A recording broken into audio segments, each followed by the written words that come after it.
Welcome to Alex and Annie, the real women of vacation rentals. I'm Alex. And I'm Annie. And we are joined today with Hunter and Ginger Harrelson of Beachball Properties, the owners, and also the current 2022 reigning champions of the VRMA Property Manager of the Year. Hunter and Ginger, welcome to the show. Happy to be here.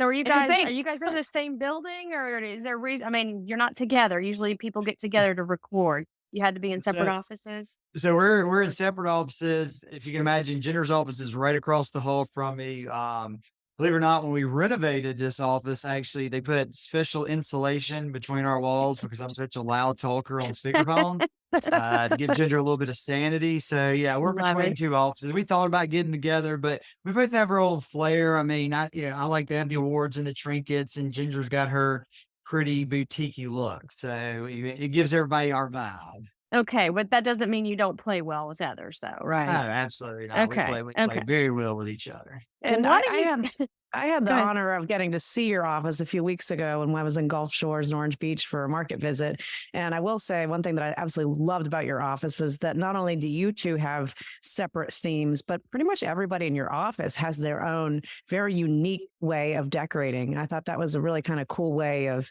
showing everyone's style and let everybody have a little bit of personality. Yeah, we wanted our employees to be able to, have a touch of themselves in their office. So when we did the renovations, we said, y'all pick out, whatever you want. If you want an accent wall or if you want to put a certain light fixture in, as long as it's within reason, we got it. So it was a fun project. I love that. Very cool. So why don't you guys give us a little bit of background about how you met, and then how Beachball Properties came to be? And I believe I was said the PG version is what we're supposed to hear here. So there are many people out there in the world or in the vacation world, actually in the world, but in the vacation world specifically, that have heard the how did Ginger and I meet. So in college, I had purchased a Jägermeister machine. So any of the listeners remember the three upside down Jaeger machine, the cold tap machine. Oh, yeah. It was a nice conversation starter. So one night I was out with some friends and met Ginger through those friends, and I told her about this Jaeger machine and was trying to convince her to come over to my house and have a Jaeger party. Now, as a wise woman she is, she decided, I'm going to bring all the girls with me. This is going to be a safe space. We're going to have all the team here and, go from there. So the next day she's planning up this party. She's trying to wrangle up the girls to come. And she gets a text message from another girl in the sorority. This text message said, "Hey, I heard there's a Jaeger party." And Ginger's like, "Oh yeah, absolutely. Do you want to come?" And the girl was like, "Yes, the guy's named Hunter." And she said, "Yeah, do you know him?" And she said, "Yeah, I kind of got a thing for him and we're kind of dating. And I'd really appreciate it if you'd stay away from him." So Ginger called me out on it, asked me. I tried to explain that I did not have these same feelings for this individual that they felt. But Ginger, out of respect for a sorority sister, decided to back off the party. Y'all, at that moment in time, I deleted Ginger's number. If you are watching this on the I guess YouTube or wherever y'all post this YouTube, or if you've ever met Ginger, you can see she is absolutely gorgeous and way out of my league. And I felt that I had probably just stepped off in a landmine. So a couple weeks go by. We're at another graduation party from a girl from my hometown. And I'm in there and I see Ginger again and the other girl that kind of has the hots for me. And there's kind of this kind of, you cut the tension, in the room. And I step out. This is the president of the sorority. It's not just like any girl. So Somebody you didn't want to rub the wrong way. Oh my goodness. Wow. And Okay. Ginger was the social chair, so they sat on exec together. So yes, there was a little more meat on the bone than just a couple of girls in the sorority fighting over a hunk like me. But so I walked out of my vehicle. Good college parties, you got to hide your adult beverages out in the car. Everybody will steal them out of your cooler. So then walking back, Ginger approaches me and says, "Hey, I haven't heard from you in a while." I said, "Well, I haven't heard from you either." And she gives me this line about how the phone works both ways. And y'all, this is the line of the century. This is the sell of the century. And I didn't even realize I was doing it. But I said, "Well, you know what, sweetheart? I deleted your number a couple of weeks ago." And she goes, Well, now this is what, this is 2009. So if y'all remember, the iPhone was only a couple years old at the time. So if you Yeah. reformatted your iPhone, it would just do numbers and your phone book would disappear. So it was a logical thing to say back then. Yeah. So Ginger says, well, I reformatted my iPhone the other day and updated and lost all my numbers too. And I shrugged my shoulders, said, oh, well, and walked off. Y'all, I didn't think I was ever going to hear from her again. I thought it was just her just trying to mess with me, just, playing girl games. Well, sure enough, a couple days later, I got a text message from a random number. It happened to be Ginger. And she said, this will be the last chance you ever get this number. And I said, let's forget the Jaeger. Let's forget everything. Let's start fresh. Let's go on a real date. And I took her out to the nicest restaurant in Mobile, and we've been together ever since. Wow. And we still have that Jaeger machine. Now, Oops. it's not. So we recently got our head of maintenance. This is actually pretty funny. We recently got our head of maintenance to like repair it and fix it up. And we were talking about, we have a pool and an outside bar. And I was like, we need to put it up there. I do not think I could ever drink Jaeger again, but I could put Fireball in or some other mixer. But like Jaeger used to be the thing. Like it used to be like Fireball is now. And Hunter would go to Sam's and buy like cases of sugar-free Red Bull, and like Jaeger bombs were Yeah. Yeah. even after we got together, we were like, I was still in college. So we were still kind of doing the Thursday night going out before the bar. So we would go to Hunter's house and have Jaeger parties before we would get, a ride downtown during the bars. So anyway. Somebody Yeah. recently Yeah. corrected me on that, but I said the same thing. I was like, people used to drink Jaeger all the time. They said, Alex, people still drink it. You just don't. Right. It works Yeah, for that's college exactly anymore. true. It's still around. It's still a big thing, but I remember those days. Yeah, Jaeger's sure. Jaeger's the one thing everybody has that one that's like you Oh, thought you were yeah. gonna die, like that's one right there. So Yeah. so you guys met, and Ginger, you went to law school, so totally different paths. Hunter, you went to you were in finance. How in the world did you meet back to start a vacation rental company? Well, I told Hunter, I said, hey, I'm moving to Oxford, Mississippi. I got into Ole Miss Law School, and that's where I've decided I'm going to go. And he was like, well, you're not going without me. So we moved together, and he bought a house and worked for New York Life for a short stint. And I graduated law school. And after that, we were like, hey, we're going to move back to Mobile, because I had done some law internships over summers in Mobile, and I went to high school down here. So I had kind of connections in Mobile where I thought I would be able to secure a legal job pretty easily, which was the case. I clerked for a judge for a year, and then I worked in an insurance defense firm for several years. But into that tenure of the insurance defense firm, Hunter had been working as a financial advisor for a bank, and basically just kind of got tired of doing that. And there was an opportunity to purchase a very small book of business that was a vacation rental company down in Gulf Shores. We had some family friends that knew about this opportunity and told us about it. And we were like, okay, well, we'll do it. Hunter, my income will cover us both. Again, I was working at a pretty big law firm, so it'll be fine. And not even 6 months after we decided to do that, my law firm came to me and did not renew my contract. There was another attorney that was working at the firm who had triplet children, and she had been off on maternity leave for a while, and they never really thought she would come back, and she did. Anyway, there wasn't enough room for both of us, enough work for both of us. So after that, we decided Mobile really isn't working for this business. It's about an hour away from Gulf Shores, and it's just too much. If something comes up in the middle of the night, we're kind of scrambling. So we cashed out our corporate 401ks. We sold our house. We sold our boat. We were about to sell my car. We did not. And we took all that money and we said, we're just going to go for it. We can't fail right now. And Hunter's parents were nice enough. They have a condo down here to allow us to stay there while we got our lives together. Because truly, it was a matter of getting our lives together. But it was kind of like that grassroots marketing, that guerrilla marketing. We didn't have a marketing budget, so I was like, "What can we do for free every day?" Well, we can post on Facebook. We can order 50 stickers with beach balls on them. And there's a bunch of famous bars down here. The Floribama is one of them that encourage stickering and writing on the walls. We can go do this stuff, and we can go to every chamber event and meet everyone in our local area. So at least everyone locally knows who we are, right? And that's just kind of how it started. And we had a great partnership in the beginning with the war, which we did with trade. Like it was a Mhm. wine festival. I'll never forget it. They came to us and they were like, can you be the People's Choice Award sponsor? I'm like, well, what does sponsorship entail? And I think they said like $2,500. And I was like, we don't have $2,500, but what do we have? We have a condo, Hunter's parents, that we were living in, mind you, that we can give to one of the chefs that's going to be competing in this wine and food festival. And I can't even remember where we stayed that weekend, but we got all of our stuff out, and like literally that's how like determined we were. But we were the People's Choice Award sponsor that year, and it was a lot of like scrappy stuff in the beginning for sure. That's really cool too. And I think, your obviously your rise to fame has been different than a lot of companies, but you did it the right way. I think, making a name for yourself locally is super important.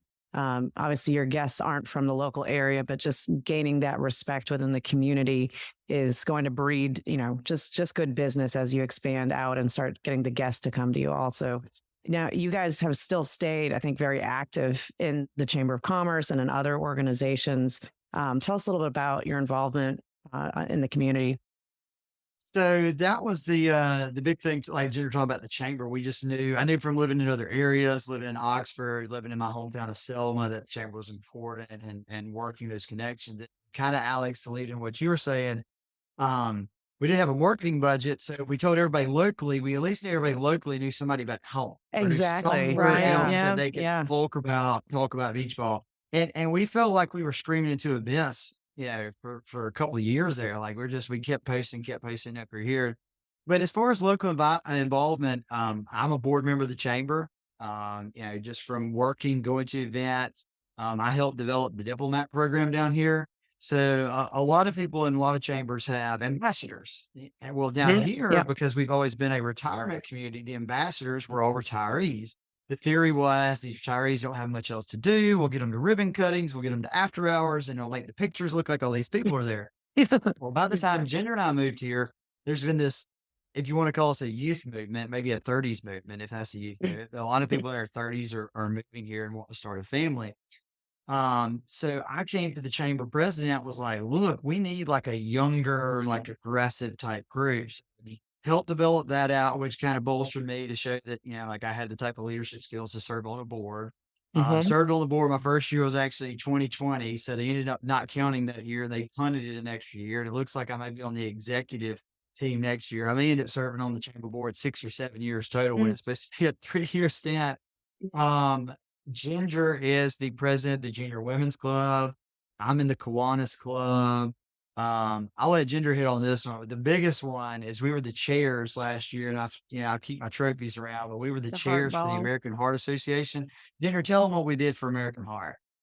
We raised, so nationally, there's only been 2 balls that have ever raised over $300,000 for the American Heart Association. It was ours, and then the year before us down here, Nick and Eva Wilmot also raised, but I think the total ended up being $314,000 Wow. for the American Heart Association. And That's incredible. it was a one-night event. And we were fortunate enough to hold it at Coastal, which is a new restaurant that's opened on the beach down here. The same owners own the Floribama, and they've just Okay. opened this like huge, beautiful open air restaurant bar venue right on the beach in the main part of Orange Beach. And it was kind of like the kickoff for that event space as well as Art of Art. But it was a really fun night, and it was so fun, and just raising that much money and seeing everyone in our community come out. I mean, because pretty much everybody was there. It was a night to be remembered. I mean, it felt like a second wedding reception almost. Like I'll never Yeah. forget Yeah, I that. can imagine. I remember seeing the pictures from that night and they were fantastic. So you guys do well, you look great, and you're helping people and bringing people on vacations. So got to feel pretty good at the end of the day. Absolutely. So Absolutely. tell us a little bit about growing the business there, because I think that's also the really unique part of your story, that you haven't been doing this all that long, but you have a lot of properties, mostly condos there. Tell us about how you started growing and gaining inventory. So I played off of what Ginger was talking about, the guerrilla marketing. We had no vacation rental experience, right? So how do you go into somebody's house and explain to them you're going to take care of their asset?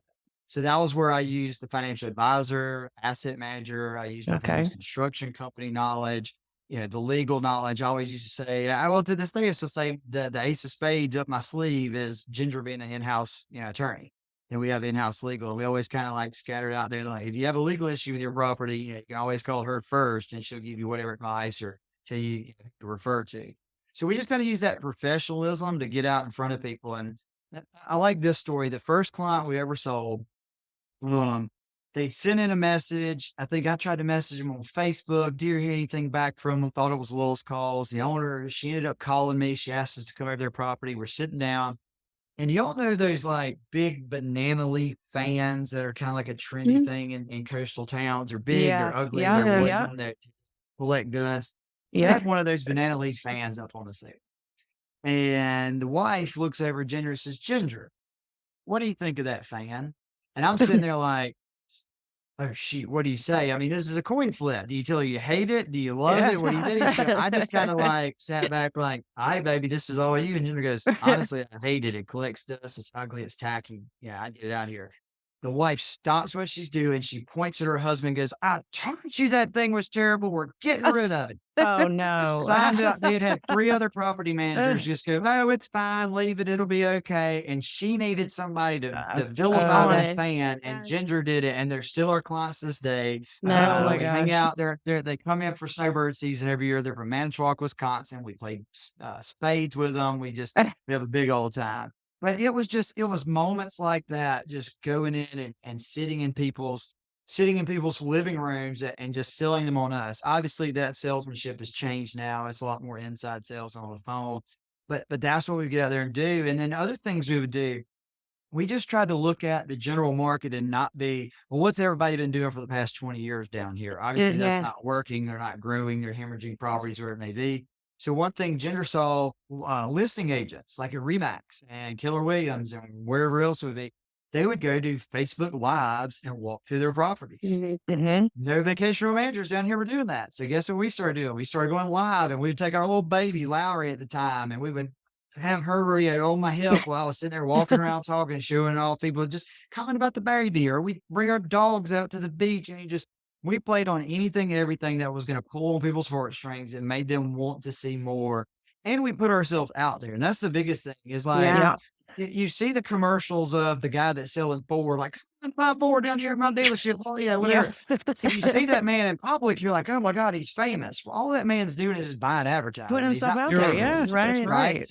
Yeah. Well, we did the same thing. So like we were in a restaurant one time and I heard a lady go, there's the beach ball baby. And Yeah. like, that was when I was like, yeah. that's the moment. So it was just being aggressive, putting ourselves out there. And again, just social. Again, y'all have seen us at Verma and everything. I mean, we are just, we put ourselves out there. Ginger peacocks with her outfits. I mean, that's our I would say thing. you do too, Hunter. I wouldn't Just- give that to Ginger. You guys both do. Oh, I love it. I think it's about like being authentic too, because like we Right. had our baby with us because we didn't have her in daycare at the time. Like it wasn't like a publicity stunt. It was like, well, we're gonna try to save money, and if I can bring her to the office. I mean, up until they get to about 9 months, they're pretty good, but then they start Right. grabbing stuff. But anyway, we Right, were right. really living that, like we were going to properties with an infant, like that was our lives.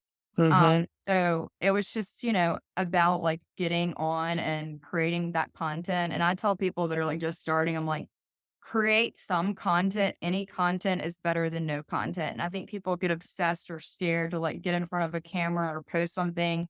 And I Yeah. look back at some of the stuff I did, 5 years ago, and I'm like, I had no idea what I was doing then. Like this graphic is Sure. awful. Like I can't believe I posted that. But then at the time, it didn't really matter, right? Because somebody Yeah. saw it. So, Yeah.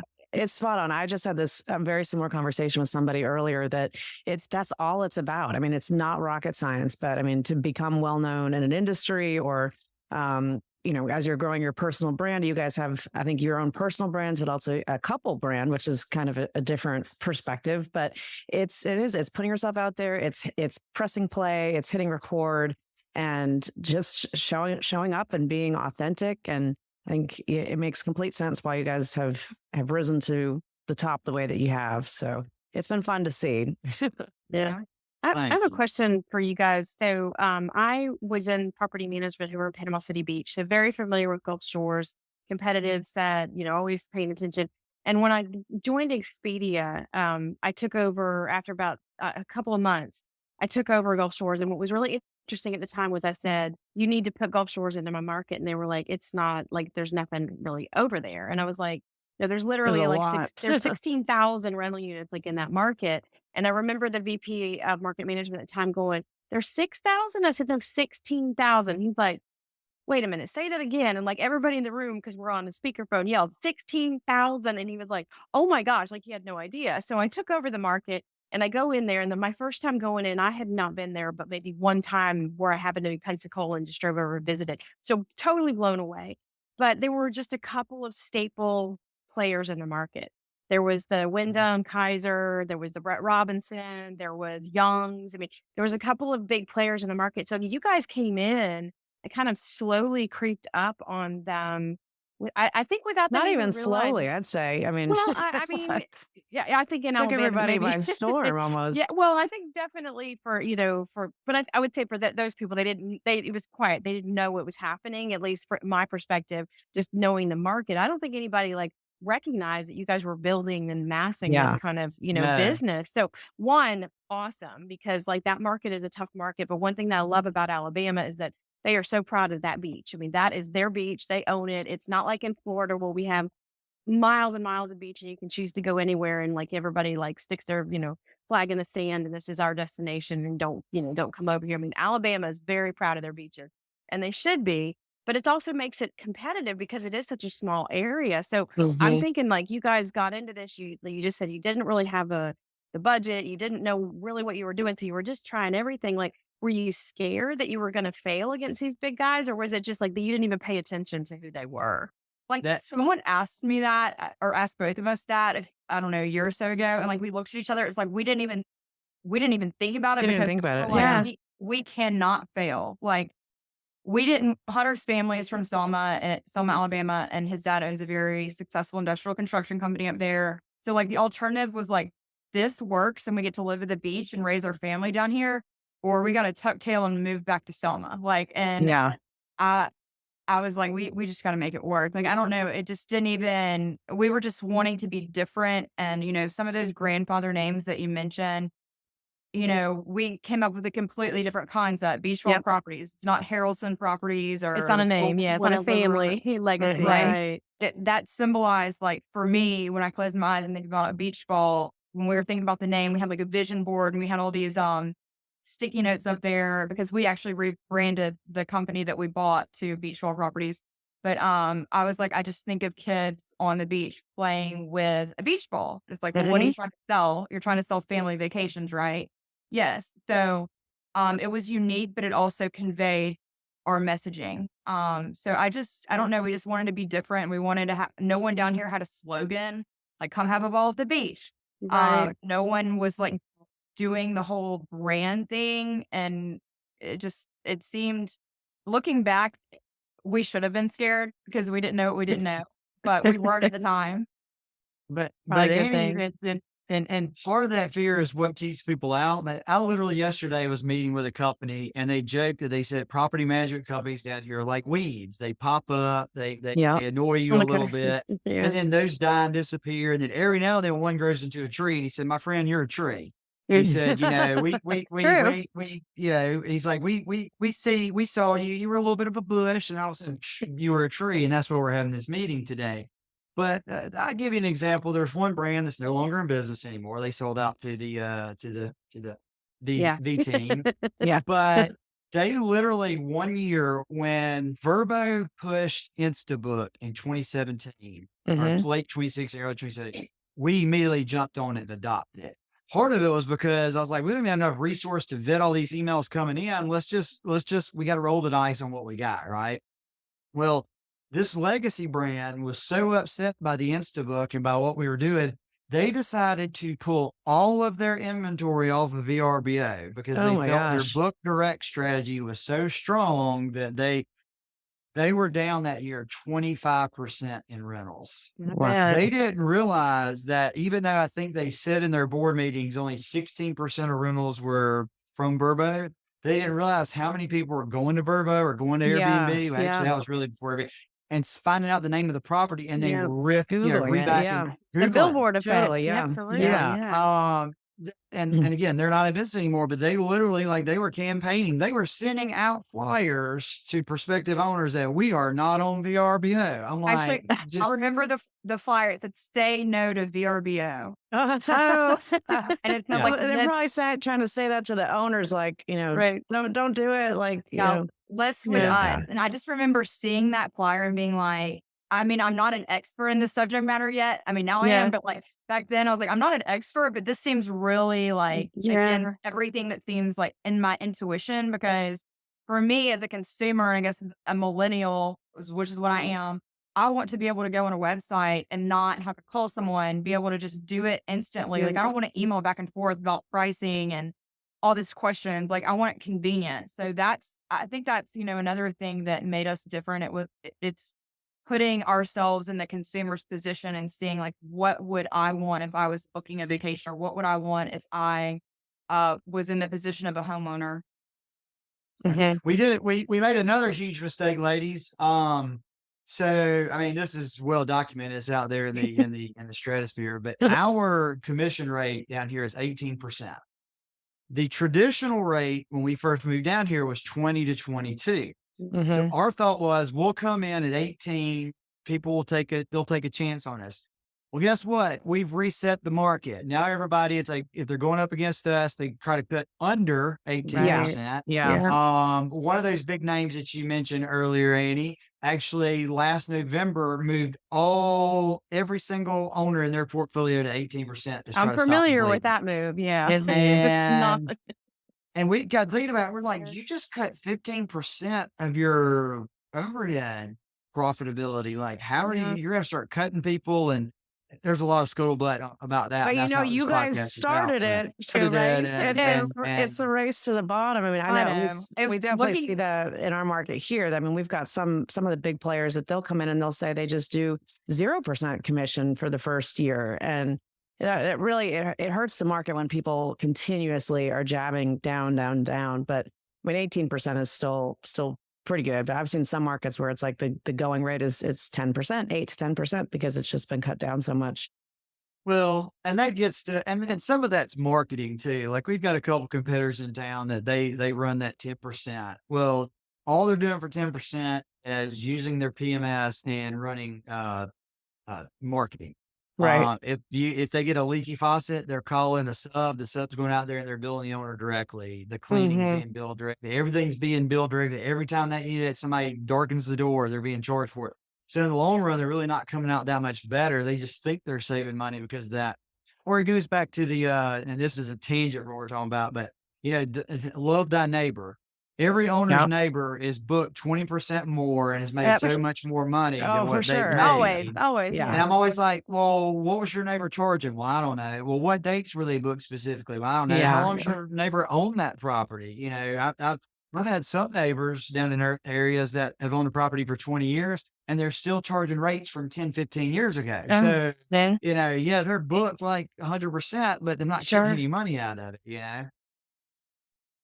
Yeah, it's amazing the tall tale that will be told between owners. I always marveled at that when we would in Panama City Beach with the same issues. You go to like your homeowners meetings every year, and we had like I think 11 condos at one point that we managed. So it was like every weekend was a different homeowners meeting in the fall. And there was always one person there. Well, Bob's been 100% occupied. Well, like Bob's unit was off the market because he was renovating it. So Bob didn't have 100% occupancy, yet it blocked 100% of the time. But they just take these things and it becomes this like unicorn of business that doesn't exist. And I think that's just in any market. But I think you guys have done exactly what people need to do. Is like, if you don't know, just get out there and just try until you can invent yourself and find yourself. And being in a market like Gulf Shores, I think you were up against a lot of legacy folks. They had been there for a long time. I mean, let's face it, one of the biggest ones owned half the property in their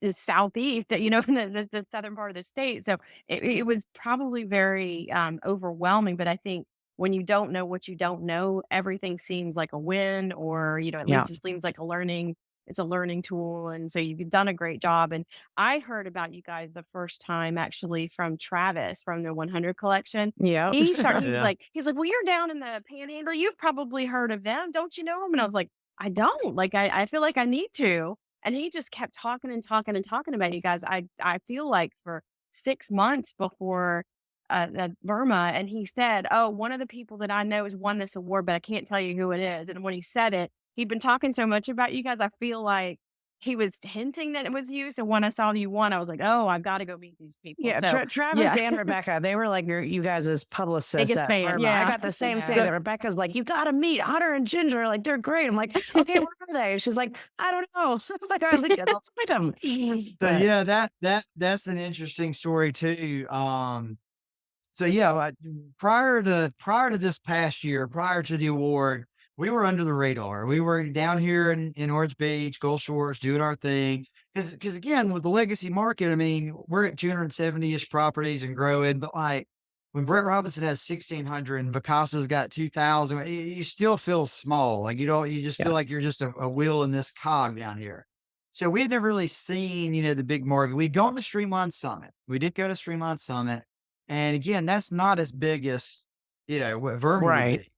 Well, at Streamline Summit, it was actually Rebecca that came over to us and said, "Do you know Travis?" Now, that question now, a year later, is laughable because I should have been like, "Yeah, everybody knows Travis." But instead, I was like, "Nah, who's Travis?" Because again, we were under a rock. We were in our own little I world. didn't Like we know him didn't know. either until last year. It's- So and and she's like, "You really need to meet this guy." So we get on the call, and in Travis fashion, he's sitting there, he's asking us questions, and he's looking around, and you know how Travis can be animated and whatnot. And then looking at Ginger, going like, "What is this? What are we talking to this What are we guy I think about? doing everybody What here? has you that brought me reaction in the here first to?" And finally, then and he's like, "Yeah, Rebecca, you're right. Y'all are in. And we're like, "We're in In what? Like, what? what What are are we we in? in? Like, what did we? What do we win a prize? Like, what is?" So Are we in a club? Like, Right, exactly. You won it. so You he won the big major explains. award. Yeah, The major exactly. award. So he explains everything about the 100 collection. So I told Jennifer, I'm like, "Yeah, I like this. I like this concept. Let's get involved." And then it was like a couple of months or so after that, we found out we were going to win the award. So we called him to tell him about it. And you got to think what a confirmation for him that's got to be. Like, you're interviewing somebody blindly in another state. Yeah, yeah. They're selling you. They're good interviewers. I'd say we're good at that. And then, oh wait, lo and behold, they're going to win this, and this is something I can stamp on the first year of the collection. I mean, it all kind of played in, and I'll never forget. I'm going to be indebted to that man, or we're indebted to that man for forever. When we met at Vegas for the first time at Caesars, he took his arm, put his arms around Ginger and I, like y'all said, he was our publicist that entire weekend. He was like, "If you met these two, they're rock stars," and he didn't have to do any of that. Like that was just this Travis. That's who he is. Yeah. I mean, and we can talk about the 100 collection later, but that whole deal is just a cool vibe. And from that, we won the award, and then everybody kind of got to know us. And now it's like, what would you say, Ginger? Once a week, somebody's calling you, asking for advice, or what software do you use, or what are you doing here and there, and it's fulfilling. Yeah. Travis definitely has never met a stranger. I think that's the great thing about him is if you don't know somebody, he certainly knows somebody to get you to that somebody. So it's good to have Yeah. him in your arsenal of friends. So you guys win this award. What did that do to change the trajectory of you in the business? And it sounds like, again, Hunter, to your point, like you were under a rock, but obviously you weren't. But you're now out. Everybody knows who you are. You can't hide anymore. You've taken that role pretty serious. It seems like you've gotten pretty active, and you're a vocal, part of the industry. And one of the things that Alex and I have talked to a lot of people about is that having new blood and having new people on panels and participate in some of these events is so important to kind of keep the business moving forward and iterate on things that worked 20 years ago. Some of them work, some of them don't. Some of them just need to be updated. And so having you guys involved and having you as new faces, new voices is really exciting. But what do you think that award did for you to get you out there and get you more active and visible? I mean, I think the award itself, the publicity that we did for the award and winning it has done, I can't even put into words what it's done for our business. And like the mayor of our city called us while we were in the airport. We were with CJ Stam and his wife. I'll never forget it. We were in the or one of the American Express lounges waiting for our flight to go back to Pensacola, to get back over to Orange Beach. And the mayor called and he was like, I heard that y'all won a national/international award. Congratulations. We want to do a award presentation for y'all. And I'm thinking, okay, whatever, we're going to go to a city council meeting. I had previously worked for the city of Orange Beach as an assistant city attorney for the first year or two while we were getting started part-time. So I knew the mayor, but I was thinking, this award ceremony wouldn't really be that big of a deal. Well, he actually presented an award on behalf of the city at a town hall meeting in the new Performing Arts Center. And there, it was an auditorium packed full of people. It's this big, huge plaque. And it was a really cool moment. The award ceremony was broadcast live on all the city official channels on Facebook and all of that. So a lot of people saw that, but, I think, part of it was us saying, okay, we've won this great thing. Like, how are we going to publicize it? Right. Because they didn't actually have a badge for the award. And we reached out to them and we're like, hey, can we create a badge that we can put on our emails, on our website? Yeah. Is that okay? And they said, well, yeah, can you create something and send it to us for approval? I said, yes, we'll do that. So myself and my director of marketing, we worked on a badge and they approved it. And so now back on, every single email we send out, every single homeowner acquisition mail piece through Ventori, it's on there. Yeah. It's a trust icon now. So yeah, we were happy to receive the award, and obviously it was a great honor and we were very humble. But yeah, I think us pushing that too has really helped. And speaking of it being the same faces, it's funny because I think Alex and I were talking about this. The first panel that I was asked to speak on was at Verma and Brooke with Ventori asked. And I'm looking down the row and I'm seeing all these guys that look a whole lot like Hunter with their beards on. And it's Brooke up there and there's the guys with the beards and then there's me. And I'm like, CJ, Ryan Dame, Travis, Matt. Yeah, Matt Durrett. I mean, yeah, it was just this all guys panel and then this smoking blonde in a pink romper. Not in pink. the I was middle gonna of say she was definitely pink. Love it. Yeah, I think that's important too. I came from the legal world, insurance defense. I was a litigator. I was in court all the time. And same thing there. It would be a whole courtroom full of men. The judge was a man, the attorneys were men. And I can't tell you how many depositions I sat in, or I've actually got in an elevator one time and I was meeting a client for the first time and they said, oh, were you the paralegal? I was like, no, I'm your attorney. Wow. But, and I had to mention that since this is the Real Women of Vacation Rentals. But for sure. No, we women to be involved. And I think that Hunter gets a little miffed sometimes when Brooke and these same people keep asking me to be on a panel and he doesn't necessarily get asked all the time. But I'm like, they need faces. They want somebody that looks different. And he definitely knows the numbers and the revenue management way better than I do. I'm kind of legal, marketing, PR, HR. That's kind of my wheelhouse. I don't deal with rates and all the hard math. I'm girl math. I don't do any of that. But you have I would say a harder role in our company. But it is important that everyone get their time. Yeah. Well, I think you guys balance each other out and complement each other very well. So yeah, I think it works well. And Connor, you know this, you've learned this over the many years of marriage now, and your job is to let her shine, right? So definitely doing that. Happy wife, happy life. Yeah. I support her. She's a little miffed. We're going to talk about miffed. She's miffed because I'm on 2 panels at Burma this year. And she's only here we on go. 1. Yeah. Well, I'm not on any, Ginger, so we can hang out together. Okay. So let's talk a little bit about what's going on in the business right now. And what are the biggest challenges that you guys have that you're currently facing? Well, for us personally, it's getting this darn laundry facility across the finish line. We're about 90% complete with with the facility. I went by there yesterday. We've got most of the sheetrocks up. Painting will happen this weekend. Equipment is supposed to be delivered in a couple of weeks. So it's just been the job that wouldn't end. We started this journey in May of 22, thinking we were going to buy another company, and we decided to just build it from the ground up, and construction, delays, financing, you name it, everything that could delay happened.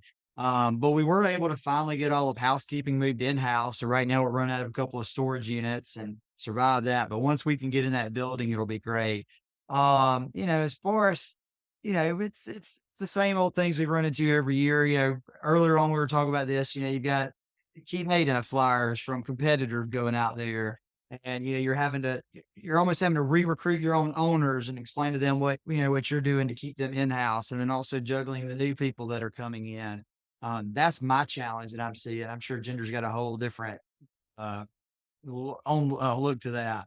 Yeah, so I'll say, like, when we first started, people were, like, always rooting for the little guy, the underdog. They're like, "Oh, I wanna go with Beachball because they're boutique." We actually used to call ourselves and label ourselves boutique everywhere. And then when you get to 270 properties, you can't, like, look yourself in the mirror and say, "I'm a boutique business," anymore, right? You're just not. You can have boutique service, and we're a local service, and we hire locally and all of that, but I can't market ourselves as boutique anymore. And I feel like that's come with its own set of challenges, right? Because now it's like, oh, you're one of the big guys. Oh, well, I mean, I guess I kind of am, but I don't have 1,300 units like whatever X does. Like I'm somewhere in between not being a 50 property manager and a 1,000 mega property manager, and finding like that's the way to continue to market that, where people are still like rooting for you and still think, oh, this is the local brand and you're not just some big guys that don't care about you anymore, has been a little bit challenging for us. I think as long as you stay authentic, though, you guys are both very charming in your own, your personalities are very different, but they're complementary. And you said it, Ginger, in the beginning, like just being authentic is what got you here. You keep that. That's what builds the business that stays the longest. Like people are going to gravitate to that. And I don't think whether you have 500 or 2,000, as long as you guys stay authentic and true to yourselves, people are going to gravitate to you and want to work with you. I agree. Thank you, Annie. And to kind of piggyback on what Ginger was saying, like, again, I'm a board member of the chamber. We're a chamber champion. We're a top 1%er. Every event you come in, there's a beach ball sign somewhere at the event. But we've noticed one of our, if you call them a competitor, but a small peer type company has been getting a lot of love from the chamber lately. And they've been kind of following the beach ball playbook. And we're almost a little kind of miffed that they've been getting all this extra love. And I kind of said something to the president. I said, you kind of showing them a little extra. He said, Hunter, do you really need any more help? And that literally was his thought process. Like you're here, like you've climbed the mountain, you're looking around, like you really need help. Like they need help more than you do.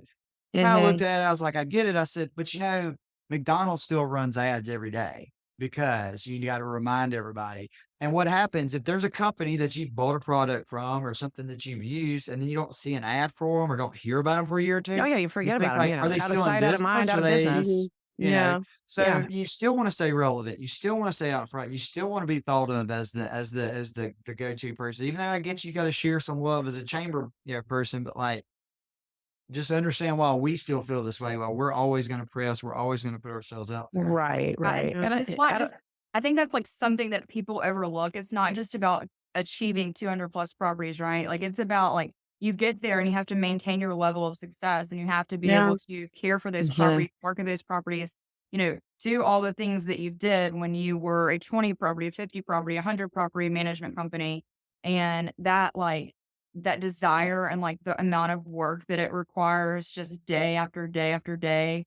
I mean, don't get me wrong. We're fortunate. We're blessed. We have a great team, but like it's, you can't just say, oh, I'm done with it. Like it's a consistency thing. You have to show up every day, and whether that be on your phone or answering emails or whatever you do, you just have to be on, and y'all know that. Well, and I think, I'm sure as you guys were building the business initially, there's the urge to just take any condo or any property that comes your way, because you've got to have that proof of concept to get the ones that you really want.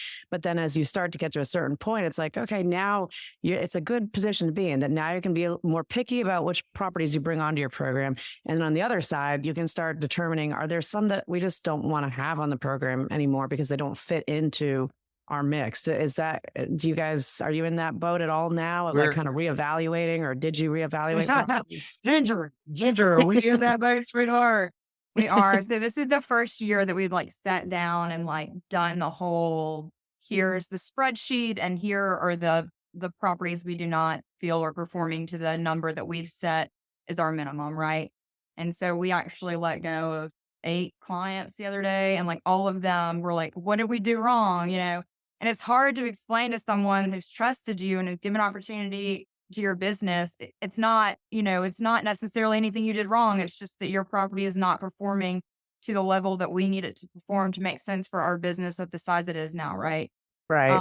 But I get on these, like, asked to speak on these panels, and this question always comes up, like, what properties are you going after? And I always tell whoever's listening, I'm like, we took anything and everything. Like, there were across the street condos that had carpet that were, not any budget friendly places that now we would not have in our portfolio, but like, you have to do that. And don't be ashamed to do that when you're first starting out, right? But absolutely. Yeah. we're at that point now, and it's been it's hard to say no to business, right? Like I remember telling Hunter the first or second year of business, I was like, I can't imagine ever turning down a property. Like, right. Yeah, we'll figure out something for it. Yeah. We had a It's good competitor, lessons though. our Yeah. friendly It teaches competitor, you a lot. and I'll mention his name, Brian Harris. He's a great guy, and Yeah. and he's a great operator, but he was sending us business. And I looked at Hunter, I was like, I just can't believe anybody would just like fire a client. And Yeah. now here we are, like years Until later. you have to fire a client. Yeah. I get it now, Brian, if you listen to that. Well, and what got super I guess it's awesome to take some of the sting out of us dropping those 8 properties. The next day we had a prospect come in through Ventori, 6-bedroom, 7-bath house that alone will do more than those 8 properties combined. Yeah. So, Yeah. That's great. It's the leveling up. And that's another thing that, Ginger and I, we debate back and forth, is the number of properties, right? Mm-hmm. For example, and he probably, I won't use the exact numbers, but you got CJ over in Blue Ridge. CJ's at like 180 to 190 properties. We're at 270. We do about the same amount of revenue. Right. Yeah. So to me, it's about revenue, but like we like to say 270 or 500 or 1,000, but like, Yeah. they need to be 1,000 producers, not 1,000, Yeah. Well, non-producers. I mean, strugglers. you're in a market similar to where Annie is, similar to where I am, that it is a volume game. I mean, we don't have, these markets, condo markets are not filled with properties that are just huge high end. So to make a good business, you've got to have a lot of the condos that rent, and that's in that kind of like mid to upper level tier. But sometimes that includes budget, and budget can be nice. I mean, you can have really nice budget friendly condos that are well taken care of, that they aren't huge income producers, but they're providing a great vacation to somebody. And if you're taking care of it, then there's a lot of pride in that. I told my owner relations manager, there's a property for everybody. 'Cause we brought a Exactly. couple on that Absolutely. she's like, are you sure about this? I was like, there's a property for everybody. Yep. Yeah. But I've been approached on multiple occasions by other investor type people around town, and y'all may get a kick out of this. People are like, well, why don't you create like a sub company of Beachball, like a secondary company? So anything you wouldn't take, anything that doesn't qualify for Beachball, send it to that sub company. And what I tell them, I'm like, that sounds fine and good, but the issue is still the same. It's the operations that it takes. It's the maintenance, it's the housekeeping, it's the marketing, it's the late night reviews. And those properties that we don't want are going to tend to have more maintenance issues. They're going to have more calls, which means you've got to have that support system for it that I have built out over here. So it's kind of like I can't double dip on it. I get so many head scratchers on that. Though I've heard of certain individuals, Alex, that went from taking all the scraps to being one of the largest property managers in the country. So, sometimes that can happen as well. So. Right. Yeah, that's very true. Very true. Well, guys, it's been a total pleasure having you on the show. I know we've wanted to have you on for quite a while now, and excited to see you at VRMA in just a couple weeks here. But if anybody wants to get in touch and learn more about you guys, your services, or just hear more about your success story, because I'm sure it's very inspiring to many of our listeners, what's the best way for them to reach out?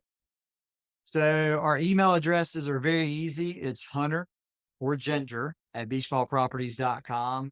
We tell everybody, check out our website, beachballproperties.com. Our social media is like none other, our TikTok, our Twitter. Now Ginger's on Twitter. or X, I should say. Excellent. Facebook, Instagram, check all those out. We actually went viral on TikTok one time, so that was pretty cool. Nice. But yeah, check out our socials. Our socials are the best way, and then check out what's happening Orange Beach and what's happening Gulf Shores. Any one of those things you find, you're gonna find what Hunter and Ginger are doing. That's awesome. Right. That's awesome. Well, if anybody wants to get in touch with Annie and I, you can go to alexandanniepodcast.com. And until next time, thanks for tuning in, everybody.